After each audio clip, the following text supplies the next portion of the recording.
গণহত্যা দিবসে স্বদেশে ফেরার আকুতি রোহিঙ্গাদের, টেকসই পরিকল্পনার তাগিদ বিশ্লেষকদের।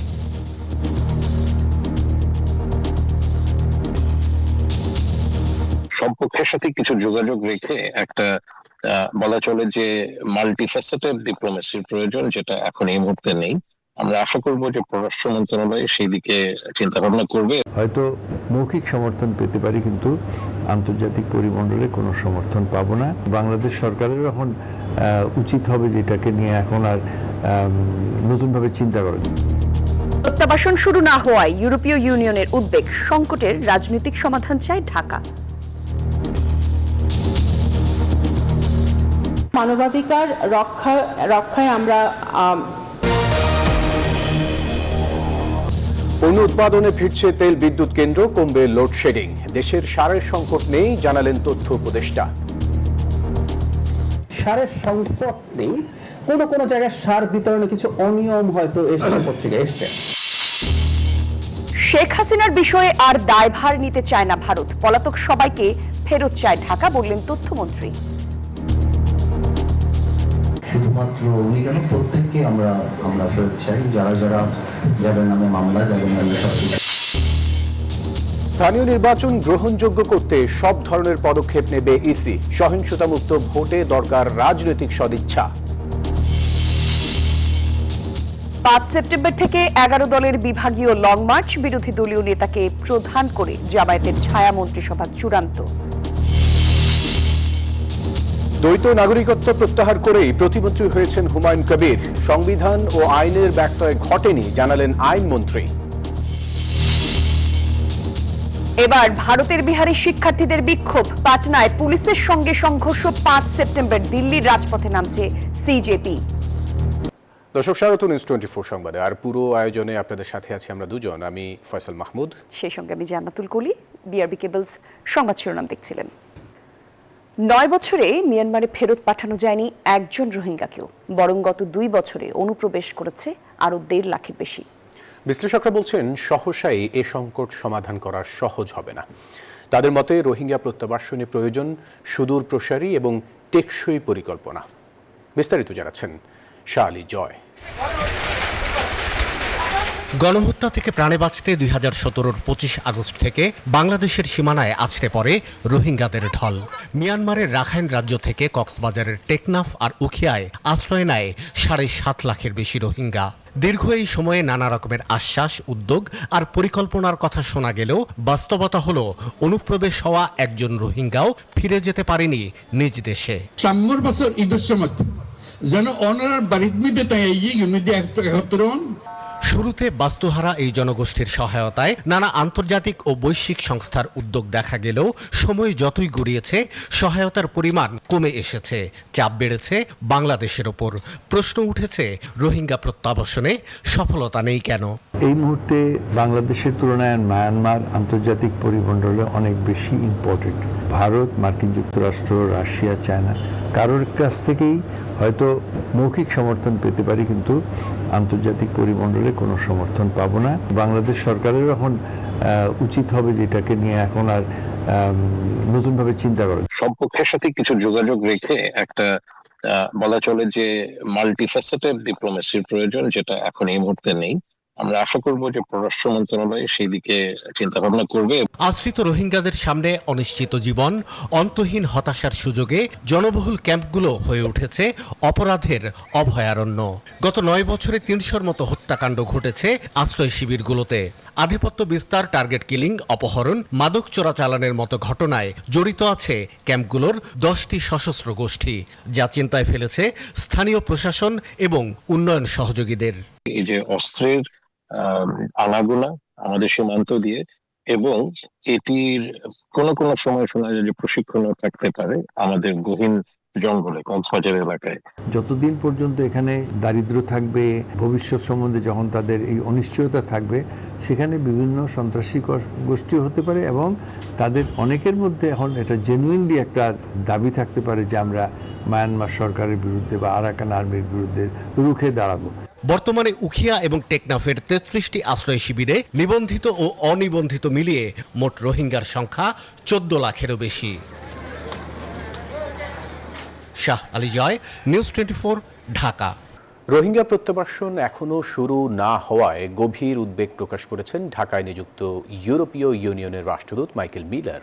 সকালে ঢাকা বিশ্ববিদ্যালয়ে এক অনুষ্ঠানে এই উদ্বেগের কথা জানান তিনি। আয়োজনে বাংলাদেশের সঙ্গে ভবিষ্যৎ সম্পর্কের নানা দিক তুলে ধরেন মাইকেল মিলার। তিনি জানান, রোহিঙ্গাদের পাশাপাশি কক্সবাজারের স্থানীয় জনগোষ্ঠীর স্বার্থ বিবেচনায় রাখছে ইইউ। নির্বাচনের পর বাংলাদেশের সম্ভাবনার নতুন দুয়ার খুলেছে বলেও মন্তব্য করেন তিনি।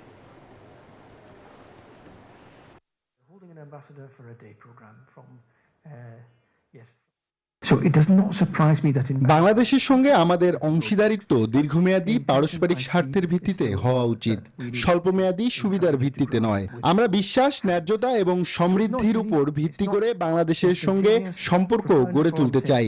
আমরা রোহিঙ্গা শরণার্থীদের মিয়ানমারে স্বেচ্ছায় নিরাপদ প্রত্যাবাসনকে সমর্থন করি। বাংলাদেশ যে বোঝা বহন করছে আমরা তা স্বীকার করি এবং আন্তর্জাতিকভাবে এই দায়িত্ব ভাগ করে নেওয়ার প্রয়োজনীয়তা মনে করি। রোহিঙ্গাদের প্রত্যাবাসনই এই সংকটে স্থায়ী সমাধান। দলমত নির্বিশেষে সব দেশের সব নাগরিকের মানবাধিকার সুরক্ষাই সরকারের মূল লক্ষ্য বলেছেন পররাষ্ট্র প্রতিমন্ত্রী শামা ওবায়দ ইসলাম। মঙ্গলবার পররাষ্ট্র মন্ত্রণালয়ে সংবাদ সম্মেলনে তিনি এসব কথা বলেন। প্রতিমন্ত্রী জানান, রোহিঙ্গা সমস্যা মূলত একটি রাজনৈতিক সংকট, আর তাই এর সমাধানও রাজনৈতিকভাবেই নিশ্চিত করতে হবে। এই লক্ষ্যে জাতিসংঘ সহ আন্তর্জাতিক অংশীজনদের সক্রিয় সমর্থন আদায়ে কাজ করছে সরকার। তিনি বলেন, সংকট নিরসনে মিয়ানমারের সঙ্গে আনুষ্ঠানিক এবং অনানুষ্ঠানিক উভয় মাধ্যমেই যোগাযোগ বজায় রয়েছে। মানবাধিকার রক্ষায় আমরা সচেষ্ট আছি, আমরা দায়বদ্ধ জনগণের কাছে, এবং কোনো দল, বিরোধী দল হোক, আওয়ামী লীগ হোক, যেই দলই হোক, অন্যায়ভাবে প্রতিহিংসা, রাজনৈতিক প্রতিহিংসার কারণে কেউ যেন অন্যায়ভাবে জেলে না থাকে, আটক না থাকে, সেইটা অবশ্যই বর্তমান সরকার নিশ্চিত করবে। দেশজুড়ে চলমান লোডশেডিং এর দুর্ভোগ থেকে শিগগিরই মিলতে পারে স্বস্তি। দ্রুত কমবে লোডশেডিং, কারণ পূর্ণ উৎপাদনে ফিরছে তেল ভিত্তিক বিদ্যুৎ কেন্দ্রগুলো। প্রধানমন্ত্রীর তড়িৎ পদক্ষেপে ফার্নেস অয়েল ভিত্তিক বেসরকারি বিদ্যুৎ কেন্দ্রগুলোকে সর্বোচ্চ সক্ষমতায় চালানোর নির্দেশ দেওয়া হচ্ছে। আগামী 3 সপ্তাহের মধ্যে জাতীয় গ্রিডে যুক্ত হতে পারে আরও প্রায় 2500 মেগাওয়াট বিদ্যুৎ। বিস্তারিত জানাচ্ছেন সহকর্মী মোহাইমিন খানের প্রতিবেদনে। কয়েকদিন ধরেই দেশজুড়ে বাড়ছে লোডশেডিং। শহরের তুলনায় অনেক বেশি লোডশেডিং হচ্ছে গ্রামে গঞ্জে। কোথাও কোথাও বন্ধ হচ্ছে শিল্প কারখানা। এর কারণে দুর্ভোগে জনমানুষ। চাহিদার তুলনায় বিদ্যুৎ উৎপাদন সক্ষমতা দ্বিগুণ থাকলেও সম্প্রতি 3500 মেগাওয়াট পর্যন্ত লোডশেডিং এর মুখে পড়েছে দেশ। সরকারের এক দূরদর্শী সিদ্ধান্তে বদলাতে শুরু করেছে সেই পরিস্থিতি। বিদ্যুৎ কেন্দ্রে গ্যাসের উপর নির্ভরতা কমিয়ে ফার্নেস অয়েল ভিত্তিক কেন্দ্রগুলোকে তাদের সর্বোচ্চ সক্ষমতায় জাগিয়ে তোলার উদ্যোগ নেওয়া হয়েছে। এজন্য বেসরকারি কেন্দ্রগুলোর বকেয়া প্রায় 12,000 কোটি টাকা পরিশোধের উদ্যোগ নেওয়া হয়েছে। গভর্নমেন্ট গতকাল একটা মিটিং করেছে যে আমাদের ডিউগুলো তারা সেটেল করে দেবে। এখনো আমাদের ক্যাপাবিলিটি আছে আরও 3000 মেগাওয়াটের মতো। সো গভর্নমেন্ট যদি আমাদেরকে ইমিডিয়েটলি আমাদের পেমেন্টগুলো রেগুলারাইজ করে ফেলে, তাহলে আমরা 2 থেকে 3 সপ্তাহের মধ্যে আমরা এই মানে তেলগুলো নিয়ে আসবো এবং আমরা এই 3000 মেগাওয়াট এক্সট্রা এটা দিতে পারবো। এবং তাতে কি হবে, গভর্নমেন্ট এই 3000 মেগাওয়াট আমাদের থেকে যদি ইলেকট্রিসিটিটা পায়, তাহলে গভর্নমেন্টের বা প্রাইভেট সেক্টরে যে গ্যাস ভিত্তিক যে পাওয়ার প্ল্যান্টগুলো আছে ওইখান থেকে 3000 মেগাওয়াট সে বন্ধ করে দিতে পারে এবং এই গ্যাসটা সে তখন ইন্ডাস্ট্রিতে দিতে পারে। আন্তর্জাতিক বাজারে এলএনজির দাম যেমন বেড়েছে, তেমনি মধ্যপ্রাচ্যে চলমান উত্তেজনায় এলএনজি সরবরাহ দেখা দিয়েছে চরম অনিশ্চয়তা। স্পট মার্কেটে টেন্ডার করেও কাঙ্ক্ষিত সময়ে মিলছে না এলএনজি। এমন পরিস্থিতিতে এলএনজির চেয়ে ফার্নেস অয়েল দিয়ে বিদ্যুৎ উৎপাদন এখন তুলনামূলক সাশ্রয়ী বিকল্প। তাই বিদ্যুৎ কেন্দ্রে গ্যাসের উপর নির্ভরতা কমিয়ে ফার্নেস অয়েলের ব্যবহার বাড়ানো জোর দিচ্ছেন নীতি নির্ধারকরা। আর বিদ্যুৎ খাত থেকে সাশ্রয় হওয়া গ্যাস সরবরাহ করা হবে গ্যাস সংকটে ধুঁকতে থাকা শিল্প খাতে। বিদ্যুৎ কেন্দ্রে গ্যাস কমিয়ে শিল্প খাতে সরবরাহ বর্তমান পরিস্থিতিতে বাস্তবসম্মত বলছেন জ্বালানি বিশেষজ্ঞ অধ্যাপক ম তামিম। এছাড়া বকেয়া মিটিয়ে 2500 মেগাওয়াটের তেল ভিত্তিক কেন্দ্রগুলো চালু করলে বিদ্যুৎ সরবরাহ বাড়বে বলছেন তিনি। আর কয়লা ভিত্তিক কেন্দ্রগুলোকে নিরবিচ্ছিন্নভাবে অন্তত 80% সক্ষমতায় চালানো জরুরি মনে করেন এই বিশেষজ্ঞ। তার মতে এলএনজির দাম বেশি হওয়ায় এই মুহূর্তে তেল ভিত্তিক বিদ্যুৎ উৎপাদন তুলনামূলক সাশ্রয়ী। তবে দীর্ঘমেয়াদে তেল নির্ভর না করে অর্থনৈতিক রিটার্ন বাড়াতে শিল্প গ্যাস সরবরাহ নিশ্চিত করার তাগিদ এই বিশেষজ্ঞের। বর্তমানে গ্রিড ভিত্তিক মোট বিদ্যুৎ উৎপাদন সক্ষমতা প্রায় 29,500 মেগাওয়াট, যার মধ্যে প্রায় 19%ই ফার্নেস অয়েল ভিত্তিক। আগামী 10 থেকে 15 দিনের মধ্যে তেল ভিত্তিক কেন্দ্রগুলো পূর্ণ উৎপাদনে ফিরলে একদিকে যেমন লোডশেডিং এর ভোগান্তি কমবে, অন্যদিকে শিল্পের চাকাও পুরো দমে সচল হবে বলে আশা করছেন সংশ্লিষ্টরা। আল মোহাম্মদুল খান, নিউজ 24, ঢাকা। দেশে সারের কোনো সংকট নেই, বিদ্যুৎ জ্বালানির সমস্যা সমাধানের চেষ্টা করছে সরকার, জানিয়েছেন প্রধানমন্ত্রীর তথ্য উপদেষ্টা ডক্টর জাহিদুর রহমান। সকালে সচিবালয়ে সাপ্তাহিক ব্রিফিংয়ে এসব কথা জানান তিনি। কোনো জায়গায় সার বিতরণে কিছু অনিয়ম হয়তো এসছে, পত্রিকায় এসছে, আমরা খেয়াল করেছি এবং সেটার জন্য সরকার খুব দ্রুত ব্যবস্থাও নিচ্ছে। সেখানে দায়িত্বপ্রাপ্ত যিনি আছেন, সেটা কৃষি বিভাগের হোক, সেটা প্রশাসনের হোক, বদলি করা হয়েছে। শেখ হাসিনার বিষয়ে ভারত আর দায়ভার নিতে চাচ্ছে না, তাই তার প্রত্যর্পণের বিষয়টি জুডিশিয়ারির উপর ছেড়ে দিয়েছে দেশটি, এমন মন্তব্য করেছেন তথ্যমন্ত্রী আন্দালিব রহমান পার্থ। বলেন, শুধু শেখ হাসিনা নয়, পলাতক সবাইকে ফেরত চায় ঢাকা। তথ্যমন্ত্রী বলেন, এই সরকার গণমাধ্যম নিয়ন্ত্রণ করবে না। 24-এর 5 আগস্ট ছাত্র জনতার অভ্যুত্থানে দেশ ছেড়ে যান ক্ষমতাচ্যুত প্রধানমন্ত্রী শেখ হাসিনা। তার বিরুদ্ধে মানবতা বিরোধী অপরাধের মামলায় ফাঁসির রায় হয় 2025-এর নভেম্বরে। এরপর থেকেই অন্তর্বর্তী সরকার তাকে ফিরিয়ে আনতে ভারতের সাথে আলোচনা শুরু করে। সরকার গঠনের পর বিএনপিও অব্যাহত রাখে সেই আলোচনা। তবে জুলাই অভ্যুত্থানের 2 বছর পূর্তিতে ডিসেম্বরে শেখ হাসিনার দেশে ফেরা ইস্যুতে শুরু হয় নানা আলোচনা সমালোচনা। সরকারের পক্ষ থেকে জানানো হয়, দেশে ফিরলে আইনের মুখোমুখি হতে হবে শেখ হাসিনাকে। সম্প্রতি ভারতের গণমাধ্যমে প্রকাশিত খবরে জানা যায়, ভারত সরকার শেখ হাসিনার প্রত্যর্পণের বিষয়টি সেদেশের আদালতের উপর ছেড়ে দিয়েছেন। সচিবালয়ে তথ্য মন্ত্রণালয়ের সাপ্তাহিক ব্রিফিংয়ে উপস্থিত থেকে নতুন তথ্যমন্ত্রী এ বিষয়ে সাংবাদিকদের প্রশ্নের জবাব দেন। বলেন, 5 আগস্ট শেখ হাসিনাকে ভারত সরকার আশ্রয় দিলেও এখন আর তার দায়িত্ব নিতে চাচ্ছে না। আমাদের সরকারের তরফ থেকে যেটা আমরা জানতে পেরেছি যে কন্ডিশনগুলি দেওয়া হয়েছে, এবং আমার জানা মতে ফর্মালি না, ইন্ডিয়ান এক্সপ্রেস পত্রিকা আমরা দেখেছিলাম যে ব্যাপারটা নাকি এখন ওনারা আদালতের মাধ্যমে নাকি করবেন। তো সেই ক্ষেত্রে আমার কাছে তো অনেকখানি মনে হয় যে উনি গিয়েছিলেন একভাবে, ওই সরকার হয়তো পলিটিক্যালি এখন ওই দায়ভার নিতে চাচ্ছেন না বলে এটা জুডিশিয়ারির উপরে দিয়ে দিচ্ছেন। তো আমার মনে হয় যে ওনার জন্য এই সংবাদটা খুব একটা সুখকর হবে না। তথ্যমন্ত্রী বলেন, শেখ হাসিনাকে ফিরিয়ে আইনের আওতায় নিয়ে আসার চেষ্টা করছে সরকার। শেখ হাসিনার সাথে আরও যারা পলাতক রয়েছেন সবাইকে দিল্লির কাছে ফেরত চায় ঢাকা। আমাদের তো দাবি একই, যে সেটা হলো যে শুধুমাত্র উনি কেন, প্রত্যেককে আমরা ফেরত চাই। যাদের নামে মামলা, যাদের নামে সবকিছু, বাংলাদেশের জায়গা থেকে আমরা চাই যাতে করে এই জুলাই আন্দোলন থেকে আরম্ভ করে এর আগেও যে ঘটনাগুলি, সেগুলির সঠিক বিচার হবে। তো সেইভাবেই আমার ধারণা এখন চলছে। এদিকে আরেক প্রশ্নের জবাবে তথ্যমন্ত্রী বলেন, এই সরকার গণমাধ্যমকে নিয়ন্ত্রণ করতে চায় না, যা গেল 6 মাসে প্রমাণ হয়েছে। আপনাদেরও আমাদেরকে সহযোগিতা করতে হবে। সানালি ইয়াসমিন, নিউজ 24, ঢাকা। মহানবী হযরত মুহাম্মদ সাল্লাল্লাহু আলাইহি ওয়াসাল্লামের জীবন এবং আদর্শ অনুসরণ করে শান্তিপূর্ণ, ন্যায়ভিত্তিক এবং কল্যাণমুখী সমাজ গড়ে তোলার আহ্বান জানিয়েছেন প্রধানমন্ত্রী তারেক রহমান। পবিত্র ঈদে মিলাদুন্নবী উপলক্ষে দেয়া বাণীতে এই আহ্বান জানান তিনি। সরকার প্রধান বলেন, মহানবীর শুভ আগমন মানব সভ্যতার ইতিহাসে এক অনন্য এবং মহিমান্বিত ঘটনা। তার আবির্ভাব মানুষের জন্য সত্য এবং আলোর এক নতুন দিগন্ত উন্মোচন করেছিল। তার আদর্শ অনুসরণ করে ব্যক্তি, পরিবার, সমাজ এবং রাষ্ট্রীয় জীবনের ন্যায় এবং মানবিক মূল্যবোধ প্রতিষ্ঠার আহ্বান জানিয়েছেন প্রধানমন্ত্রী।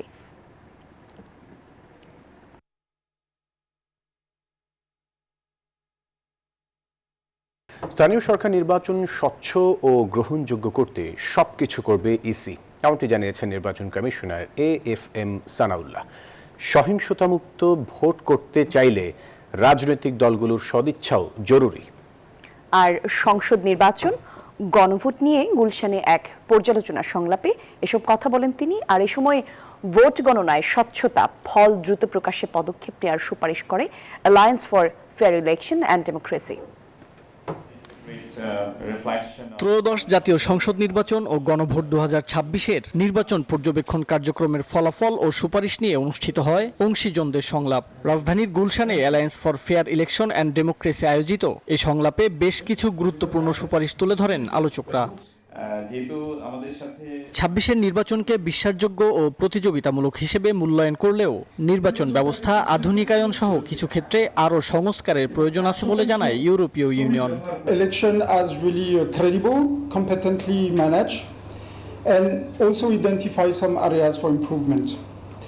So this electoral cycle was really remarkable. Observer 67% কেন্দ্রে এক্সেস ছিল না, বাকিগুলোতে কেন যেতে পারে না তারা, কারণগুলো কি ছিল? গণনার পুরো প্রক্রিয়ায় প্রবেশাধিকার নিশ্চিত করা, পর্যবেক্ষকদের সমন্বিত নিরপেক্ষ ভোটার শিক্ষা কার্যক্রম জোরদার করা এবং জেতার সম্ভাবনা আছে এমন আসলে নারীদের সত্যিকার প্রার্থী যেন দেওয়া হয়। নির্বাচন কমিশন ও 26-এর ভোট নিয়ে মিশ্র প্রতিক্রিয়া জানান উপস্থিত সংসদ সদস্যরা। কোন জায়গায় প্রিজাইডিং অফিসাররা এজেন্টদের কাছ থেকে আগেই সিগনেচার নিয়েছেন, তাদেরকে এই সেই বুঝায়। প্রধান নির্বাচন কমিশন জেলা পর্যায়ে আগে থেকে তারা নিরপেক্ষ ছিল না। নারী জনপ্রতিনিধি আমাদের বাংলাদেশে আরো বৃদ্ধি পাবে। সমস্যা হচ্ছে নির্বাচিত সরকাররা কখনোই নির্বাচন পদ্ধতিটাকে ভালো করা নিয়ে খুব বেশি ভাবে না।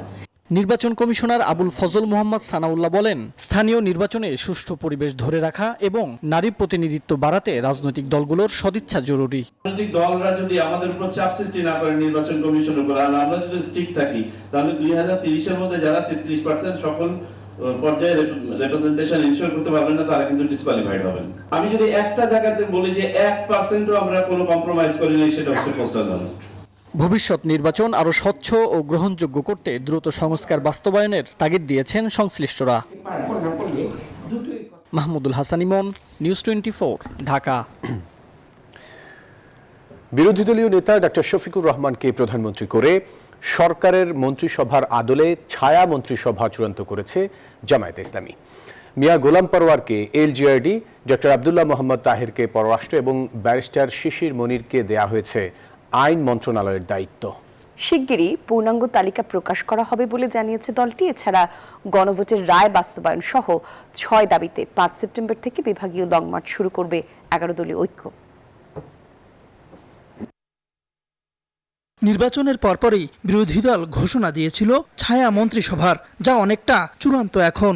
সরকারের মন্ত্রী পরিষদের কাঠামো অনুসারে দায়িত্ব বন্টন করা হয়েছে। প্রাথমিকভাবে প্রধানমন্ত্রী সহ বেশ কয়েকজন ছায়ামন্ত্রীর নাম জানিয়েছে দলটি। এতে প্রধানমন্ত্রী হচ্ছেন দলের আমির ডাক্তার শফিকুর রহমান, স্থানীয় সরকার মন্ত্রী মিয়া গোলাম পরোয়ার, পররাষ্ট্রমন্ত্রী নায়েবে আমির সৈয়দ আব্দুল্লাহ মোহাম্মদ তাহের, স্বরাষ্ট্রমন্ত্রী হামিদুর রহমান আজাদ ও আইনমন্ত্রীর দায়িত্ব পাচ্ছেন ব্যারিস্টার শিশির মনির। সরকারের প্রতিটি মন্ত্রণালয়ের কর্মকাণ্ড পর্যবেক্ষণ, সরকারের সিদ্ধান্তের বিকল্প নীতি প্রস্তাব তৈরি এবং সংসদে সরকারের জবাবদিহি নিশ্চিত করতেই এই ছায়া মন্ত্রিসভা গঠন, বলছে জামায়াত ইসলামী। রাজনৈতিক সাংবিধানিক সব বিতর্কের জায়গা পার্লামেন্ট, এটা আমরা বিশ্বাস করি। এখনো চাই যে পার্লামেন্ট এটা নিষ্পত্তি হোক। এদিকে গণভোটের রায় বাস্তবায়ন সহ 6টি দাবিতে 5 সেপ্টেম্বর লং মার্চ শুরু করবে 11 দলীয় ঐক্য। জামায়াত কার্যালয়ে সংবাদ সম্মেলনে মিয়া গোলাম পরোয়ার জানান, 5 সেপ্টেম্বর ঢাকা থেকে চট্টগ্রাম লালদিঘি মাঠ পর্যন্ত লং মার্চ হবে। বলেন, বিএনপি জনদাবি উপেক্ষা করে আন্দোলনে বাধ্য করছে। 5ই সেপ্টেম্বর শনিবার সকাল 7টায় আমরা ঐতিহাসিক বহু আন্দোলনের স্মৃতি বিজড়িত শাপলা চত্বরে সমবেত হয়ে সেখান থেকে চট্টগ্রামের আরেক সকল আন্দোলনের সূতিকাগার লালদিঘির ঐতিহাসিক ময়দানে আমরা গন্তব্যে পৌঁছানোর উদ্দেশ্যে যাত্রা আমরা শুরু করব শাপলা চত্বর থেকে। জানান দেশের মানুষের দাবি আদায়ে শান্তিপূর্ণ ও নিয়মতান্ত্রিক লং মার্চ করবে 11 দল। যাবে by train Sylhet. Tawhidul Islam, news 24, Dhaka. UNDP বাংলাদেশের আইনি এবং বিচারিক সংস্কার, সংবিধান সংশোধন সহ সার্বিক সংস্কার প্রক্রিয়ায় পূর্ণ সহযোগিতা করতে চায় বলে জানিয়েছেন স্বরাষ্ট্রমন্ত্রী সালাউদ্দিন আহমেদ। সকালে সচিবালয়ে স্বরাষ্ট্র মন্ত্রণালয়ে ইউএনডিপির আবাসিক প্রতিনিধি স্টিফেন রড্রিগেজ সৌজন্য সাক্ষাৎ করে এই সহযোগিতার কথা জানান। মন্ত্রীর সঙ্গে বৈঠকে রোহিঙ্গা শরণার্থীদের সহায়তা, পুলিশের সামর্থ্য বৃদ্ধি, গুজব এবং অপতথ্য রোধে প্রাতিষ্ঠানিক এবং প্রযুক্তিগত সহায়তা নিয়েও আলোচনা হয়। এছাড়া আলোচনায় উঠে আসে প্রস্তাবিত জাতীয় মানবাধিকার কমিশন আইন এবং গুম প্রতিরোধ, একই সাথে প্রতিকার আইন সহ পারস্পরিক স্বার্থ সংশ্লিষ্ট বিভিন্ন বিষয়।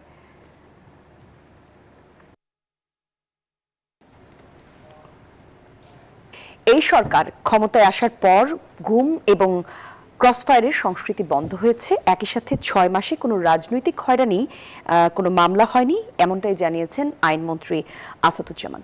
দর্শক, এই সংক্রান্ত একটি প্রতিবেদন রয়েছে, আমরা সেটি দেখে আসব। আমি মোহাম্মদ শামীম কায়সার। প্রধানমন্ত্রীর পররাষ্ট্র উপদেষ্টা থেকে পররাষ্ট্র প্রতিমন্ত্রীর দায়িত্ব পাওয়ার পর মন্ত্রণালয়ে প্রথম কর্মদিবসে এমন ক্ষুব্ধ প্রতিক্রিয়া জানান হুমায়ুন কবির। তার কাছে জানতে চাওয়া হয়েছিল তিনি প্রতিমন্ত্রীর দায়িত্ব নেয়ার আগে ব্রিটিশ নাগরিকত্ব ত্যাগ করেছেন কিনা। বাংলাদেশে জন্ম হলেও বেড়ে উঠেছেন যুক্তরাজ্যে, এমনকি সে দেশের রাজনীতিতেও যুক্ত ছিলেন। তাই তাকে প্রতিমন্ত্রী করার পর থেকেই সামাজিক যোগাযোগ মাধ্যমে তার দ্বৈত নাগরিকত্ব নিয়ে চলছে নানা আলোচনা সমালোচনা। কারে তো জ্বালা যে কাজ করবা তুই, হ্যাঁ তো তার জ্বালা কেন হচ্ছে? ঘটনার একদিন পর বিষয়টি পরিষ্কার করলেন আইনমন্ত্রী। সচিবালয়ে ব্রিফিংয়ে তিনি জানান, সাংবিধানিকভাবেই হুমায়ুন কবিরকে নিয়োগ দেওয়া হয়েছে। দায়িত্ব নেওয়ার আগেই দ্বৈত নাগরিকত্ব প্রত্যাহার করেছেন। এক্ষেত্রে আইনের কোনো ব্যত্যয় ঘটেনি। প্রথম কথা হলো আইনে যেটা আছে সেটা আছে। দ্বিতীয় হলো এই সরকার যেটা করেছেন সংবিধান মেনেই করেছেন, এখানে কোনো ব্যত্যয়ের কোনো কিছু ঘটেনি। সুতরাং আমরা যা করেছি সাংবিধানিকভাবে। এটাকে আপনি যদি আইনি ভাষায় বলেন, এটাকে বলে ডিমিং ক্লজ। যখন শপথ দেওয়া হয়েছে আমরা সাংবিধানিকভাবে দিয়েছি। অপর এক প্রশ্নে আইনমন্ত্রী দাবি করেন, বিএনপি সরকার ক্ষমতায় আসার পর গুম ও ক্রসফায়ারের সংস্কৃতি এবং রাজনৈতিক মামলা বন্ধ হয়েছে। একটা পুলিশ বাদী হয়ে রাজনৈতিক মিথ্যা মামলা এখন পর্যন্ত আমরা কোনো থানায় দেখি নাই পুলিশ বাদী হয়ে। এখানে গুমের সংস্কৃতি বন্ধ করা হয়েছে, ক্রসফায়ারের সংস্কৃতি বন্ধ করা হয়েছে, পলিটিক্যাল পারসিকিউশনের সংস্কৃতি বন্ধ করা হয়েছে। আমরা এই প্রক্রিয়ার মধ্য দিয়ে মানুষের কাছে মানবাধিকার, মৌলিক অধিকার, ন্যায় বিচার, আইনের শাসন নিশ্চিত করার জন্য বদ্ধপরিকর। এর আগে ঝুঁকিপূর্ণ জনগোষ্ঠীর আইনগত সহায়তার জন্য আইন ও সমাজ কল্যাণ মন্ত্রণালয়ের মধ্যে চুক্তি স্বাক্ষরিত হয়। এখন সমঝোতা স্মারকে। সানাজি ইয়াসমিন, নিউজ 24, ঢাকা। সাবেক ভূমিমন্ত্রী সাইফুজ্জামান চৌধুরী জাবেদের বিরুদ্ধে 141 কোটি টাকা পাচারের অভিযোগে আরও 3টি মামলা করেছে দুর্নীতি দমন কমিশন। এ নিয়ে জাবেদ ও তার সহযোগীদের বিরুদ্ধে 600 কোটি টাকা লোপাটের অভিযোগে 33টি মামলা করল দুদক। এদিন সাবেক ডেপুটি স্পিকার শামসুল হক টুকুর ছেলের বিরুদ্ধেও মামলা করেছে সংস্থাটি। দুর্নীতির বরপুত্র হিসেবে পরিচিত পতিত আওয়ামী লীগ সরকারের সাবেক ভূমিমন্ত্রী সাইফুজ্জামান চৌধুরী জাবেদ ইসলামী ব্যাংক থেকে সিমেন্ট তৈরির কাঁচামাল কিনতে এবার ঋণের নামে 500 কোটি টাকা আত্মসাতের অভিযোগ উঠেছে তার বিরুদ্ধে। এই বিপুল অর্থের মধ্যে প্রায় 141 কোটি টাকা উত্তোলন করে ইউকে, ইউএসএ ও ইউএই সহ একাধিক দেশে পাচারের প্রমাণ পেয়েছে দুদক। এই ঘটনায় মঙ্গলবার দুদক জাবেদ সহ মোট 29 জনের বিরুদ্ধে পৃথক 3টি মামলা করে।